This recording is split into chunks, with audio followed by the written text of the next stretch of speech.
Welcome back to Tabletopped. This is another bonus episode in our Under the Bed series. This one is actually not going to be for D&D. I know that we've been focusing a little bit on D&D lately. This is actually going to be for Monster of the Week, my preferred TTRPG, I'll be honest. I really love it. It's simple. It's a 2d6 system. It has, I think, some of the best storytelling chops built into it out there. But enough about that. Let's talk about how to kill your players in it by building cool monsters. Yeah. I think I was only invited to this episode because I have the most experience killing players, but I have never actually played Monster of the Week. As our resident murderer.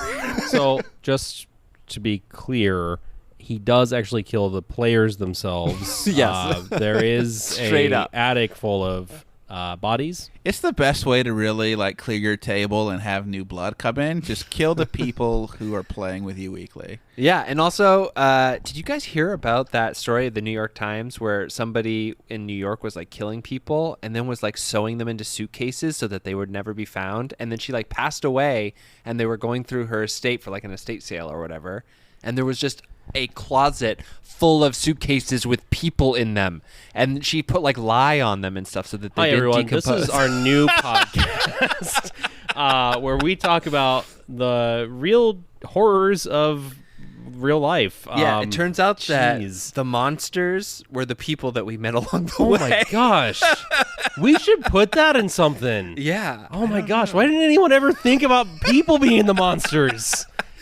So All right. Monster of the Week, Yeah. the basic way that you set this up is that it can be based off everything. So a lot of design elements are in the actual handbook will say go to legends and lore and just grab things that you're interested in and then design into it, which I think is a great starting point. But the actual monsters themselves, I would say the things that you really only have to know about them is their motivation, how they achieve what they're going to achieve, and then essentially what's scary about them, their special power. You essentially write a custom move for each one of these monsters, and you allow them to use it as much as they like. And then how they go about what they go about is also going to affect the playing of it.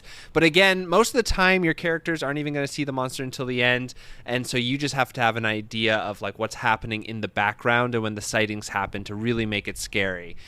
So Shade, when you were one of the characters in my Monster of the Week game, I guess. What do you remember about monsters and what was effective as a player and what was not effective as a player? Well, I think there were a lot of things that were very effective, and in particular, it was you already kind of touched on this. You want to draw monsters that will connect to the players. Yeah, and that was something you did pretty regularly.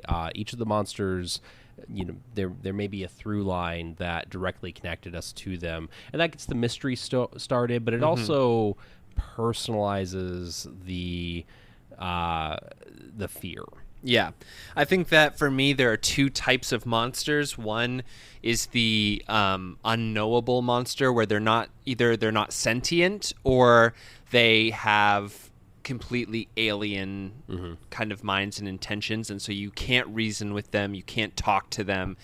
They are kind of inscrutable in a way that causes fear and just anxiety because you're not going to be able to talk your way out of this one. Yeah. And then the other type of monster is a lot more of a story type monster where you can use them as plot devices where they are, you can talk to them. They have plans. They have things that are directly recognizable to the players. And I would suggest mixing the two. So you start with some non-sentient or inscrutable monsters to really get it going, and then throw in a kind of planning monster, and then you can even tie in some of the devices that you were using for your previous monsters, and it's oh wow, this is all part of a bigger plan all along. Yeah, absolutely. It's a nice little way of tricking your players into believing you're smarter than you are. Yeah, I think that's good. Really good take on that. And you did a good balance of it. we started off with. I have a bit of a phobia. The only real phobia I have is roaches. And you started off with they were termites. Yeah, but my mind just kind of put roaches in there because they were like spitting acid and they were doing things that I personally was just like, oh man, this is so uncomfortable, and there's nothing we can do about them except kill them. There's no reasoning with them. I have a phobia of insects being under my skin, so that's why I did it, where it was like essentially they were infestors and they would infest the townsfolk, and if you killed them they would both kill the townsfolk, which your player character should care about, but also they would kind of pop and have all these creepy gross insects come out. I don't think I've ever met anyone who would have been okay with having insects under their skin. I'm not sure you could call that a phobia. That's I guess being you're right. a rational person.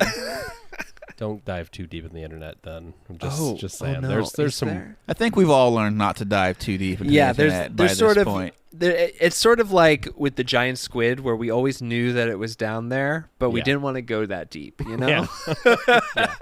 Yeah, but I guarantee there's someone out there who's like, yeah, that's for me. Yeah. Bugs under my skin. Yeah. Anyway, no, it's gross, and not for me. Yeah, and like there was also like a creature that was more supernatural and inscrutable in a different way of like it just was not to be reasoned with, which I called the King of the Forest, which essentially was infecting all of the wildlife to become kind of monstrous versions. So it's like deer that would start ripping people apart and eating them and like that kind of stuff. So yeah, just take some. Oh, and this is some of the best advice I was ever given, which is take something that is really comfortable and something that people like cute deer, and then make it uncomfortable, and there you have yourself a monster. Yeah, actually, when you said the inscrutable versus the rational, my immediate thought, even though this doesn't make a lot of sense, was bugs versus kittens. Yeah, you can't really rationalize with kittens, but we're comfortable with them. Yeah. Bugs, most people are like, I know that they're an important part of the ecosystem, but I don't like them. And they're just instantly more easy to go, that's evil. Yeah. Kittens, how are you going to make that evil? But when you do, it's terrifying. Yeah, exactly.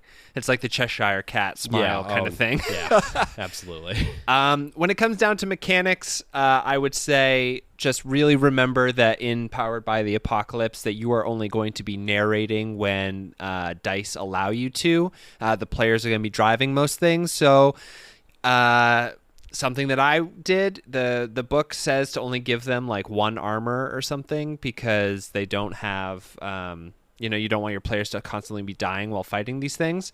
But what I was finding is that if your characters roll well, you will never have a chance to narrate them attacking or whatever. So definitely give them enough survivability. Give them a little bit more health than you think you should, because most Monster of the Week campaigns, the leveling system is so fast that you're probably only going to have a certain amount of monsters until it's very hard to kill your players anyway. So make them use their luck before that is my advice. Yeah, I would agree with that.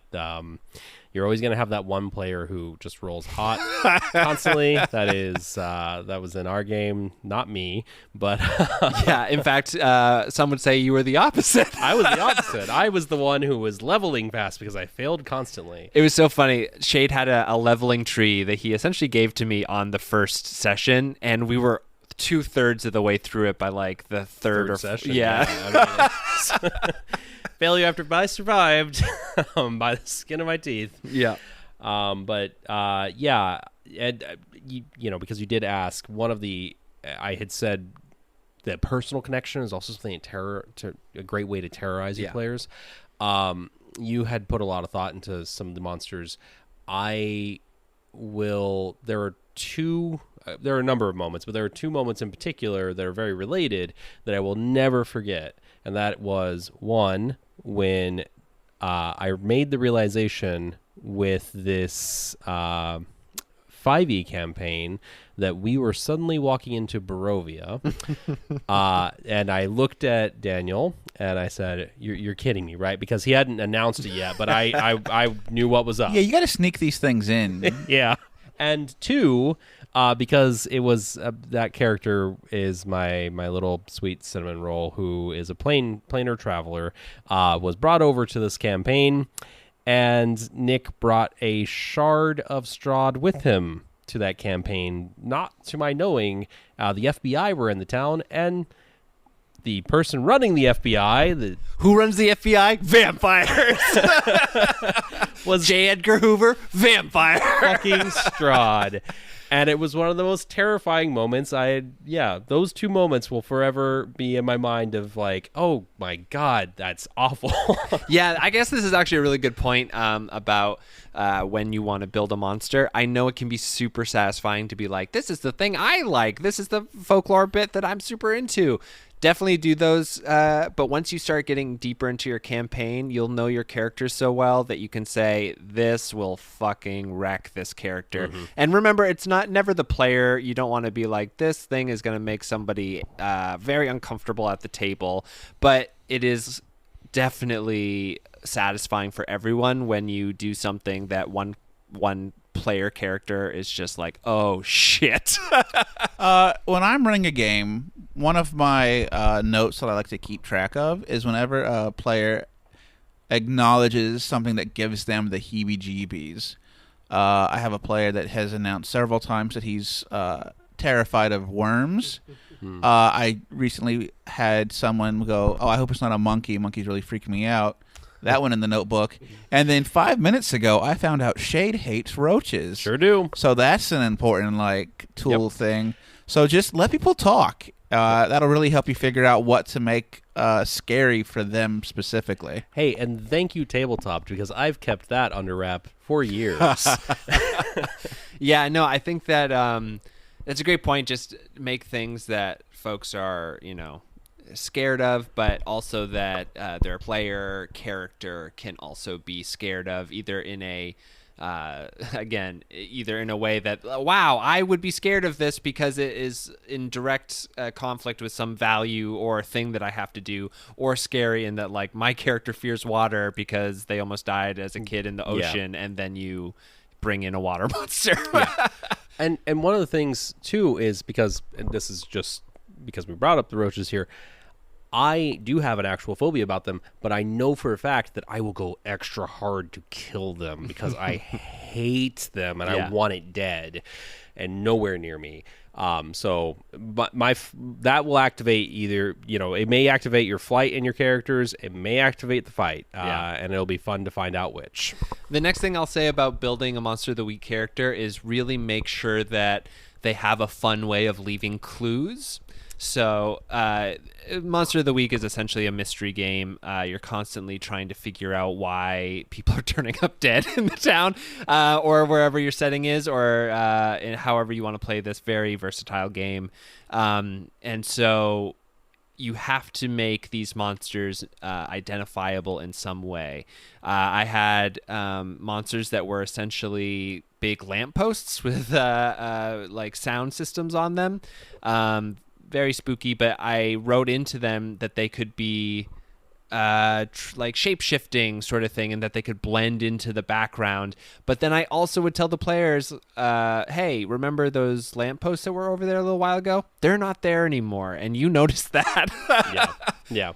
That does suddenly turn it up for fear. Yeah. In an instant. Yeah, and I would also say, don't be scared of letting your players know what the monsters want in some way. It doesn't have to be their plan if they have one, but if your monster is protecting a hospital and they're like a ghost that wants everything in the hospital dead, your character should be able to figure that out pretty quick, just by, context clues.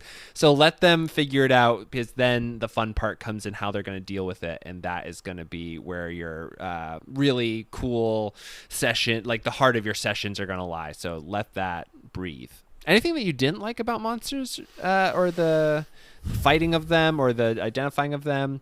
You know what? This is not a big thing at all. Are you going to make me cry, Shade? No. I loved the game and I loved this moment. Yeah. But this is a recurring thing for me personally. Somehow, at some point, every single one of my characters always ends up being possessed. Yeah.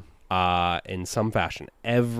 Or I'm like playing a doppelganger version of them. Something. It happens in every single campaign I've ever been in.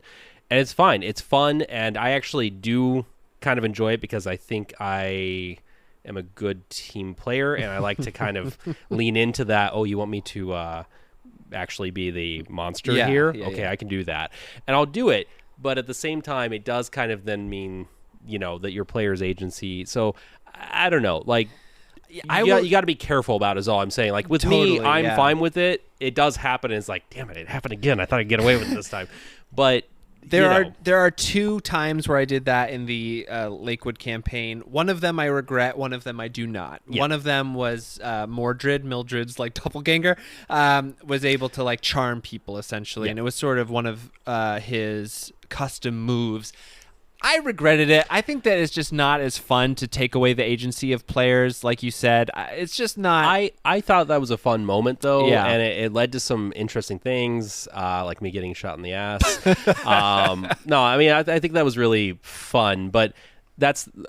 you asked for something that I was like, totally. That's the only thing I could kind of go maybe on. That's what. I think I agree that if I could do it all again, I would make it so that it was just slightly different in a way that it was just like hampering your ability to do something maybe instead of making you have to choose something else. Because like you said, it makes it. It feels like you're kind of cheating your way around the narrative by making your players have to make choices that you want them to. What was the one that So there was later in the campaign when you were in Carmen's like mind. Oh yeah, no, that one was bad. Yeah, so you and the other player character were essentially trying to persuade the main character who's in the mind that they were in to act in a way that would essentially be corrupting influence. So it's her like they were essentially taking over the monster in a real way of like, we're trying to convince you. And I told them all of the puzzles in advance to try to make them have her make a bad decision that would lead to the role-playing corruption of her character. What was really fun about that, too, is the player who we were trying to corrupt. Yeah. Just thought we were being weird. Yeah. And like it added this it added this extra layer of why are you guys being so mean? Because it was body snatcher. It was absolutely body snatcher, and I would never. My characters are milquetoast, just like I'm a champion of good. But there are shades of gray and everything. Anyway, that's so I don't say things like you should just kill yourself. But I at one point just finally was like, oh man, I got to get through to this player. I just said it, and he was just like, "What the fuck?" Yeah, dude? there was like a moment where they found like she wandered into a memory of her grandmother like making a doll that she still had as a character, and Shade was like, yeah, you should fucking kill her because obviously we're in this is a trap. You should just murder your grandmother. And and Frank was like, come on, man, what are you doing? Why are you saying this? And then I think that further on I liked it too where there's a point where that character was like, I know something's fucking up. I don't know what to do otherwise. So I'm just going to keep making these choices because I don't know what to do. Yeah. It added to that. It added to that anxiety, that horror. It was, a personalized monster, as I was talking about. Yeah, that was actually me trying to invert the monster of the week formula in that the monster that was chasing them was actually the good thing that was trying to like purge out these like bad player characters in the dream with the main character of that episode. So that one I don't regret, but I do agree that like don't take agency away unless you're serving the narrative for another character or something. But yeah, don't do the other thing. And for all of you, for Daniel, Franco, and Nick, I again have enjoyed those moments. It just it is something I notice as like, man, this does happen to me. Yeah. While we're talking, I'm trying to think, when did Sebney lose his? So Sebney, the werewolf stuff specifically. The stuff that Nick did to you. Okay, that makes more sense to me now. Yeah, I will say, Daniel, you've not really done that yet. Yeah, I don't regret the werewolves. No, either. the werewolf stuff was great. I mean, we played that up for a long time. I don't think Keyleth had anything like bad like that happen. So no, thank you, Daniel. Yeah, Thank you. I'm your Huckle buddy. I appreciate it. Although you did, Huckle buddy. although on the flip side, you did just drop Barovia on me after telling me, yeah, we're gonna do a 1 through 20 campaign. Really put some major thought into your characters, and then surprise, it's Barovia. Remember when you guys just started that campaign playing like mahjong and like this little tavern tournament, and you were all like, "Is this what we're doing?" I was there for it, you know. I was like, yeah, this is great. Okay, there's werewolves. Cool. There's mist. Oh no. And then there was 2 little children on a sidewalk.